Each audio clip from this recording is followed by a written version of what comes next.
গ্রামের পরিবেশ সকালে বেশ দারুণ লাগে। এখন বাজে 6:30। আমি, বুনু, ভাই বেরিয়ে পড়েছি বিলের দিকে যাচ্ছি। তোমাদেরও সঙ্গে নিয়ে যাই, চলুন বন্ধুরা। আমাদের বিলটা দেখে আসি, অনেকদিন দেখা হয় না। ছোটবেলায় মানে কিছু একটু বড় হলেই মাছ ধরতে আসতাম আমি, শাপলা তুলতে। যবে থেকে আমি এসেছি দিল্লি থেকে, শাপলা 10 বছর হয়ে গেছে খাই না। তাই কাকাকে বললাম শাপলা খেতে ইচ্ছা হলো। কাকা দুদিন বাজার থেকে আমিও কিনে এনেছিলাম, কিন্তু খেয়ে তেমন একটা টেস্ট লাগেনি। কাকা বলল আমাদের বিলে অনেক শাপলা হয়েছে পুকুরে, আর জমিতেও হয়েছে, আঁঠু পর্যন্ত জল আছে। বলো চল ছোট ছোট শাপলাগুলো উঠিয়ে নিস। এটা হচ্ছে পুকুরের চারপাশটাতে। আমি পুকুরের কাঁচায় দাঁড়িয়ে আছি, আর 6:30 হলে কি হবে, রৌদ্রের তাপ সব মুখে লাগছে আমার। কাকা বেশ অনেকগুলো শাপলা তুলেছে, আমার হাতেও দিয়েছে। গ্রামে থাকতে না একটা মানে সুবিধা হয়, সেটা হচ্ছে শাকসবজি মানে রান্নার কোনো চিন্তা করতে হয় না। শাক পাতা একটা তুলে রান্না করলেই সেটা ভীষণ টেস্টি, ফাটাফাটি।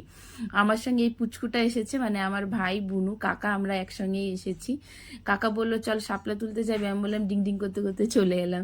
তো চলো, শাপলা তোলা হয়ে গেছে, আমরা চলে এসেছি বাড়িতে। আমার এই মিনি ব্লগটা তোমাদের কেমন লাগছে প্লিজ বলো। অনেকদিন পরে শাপলা খাবো, ওয়াও কি দারুণ।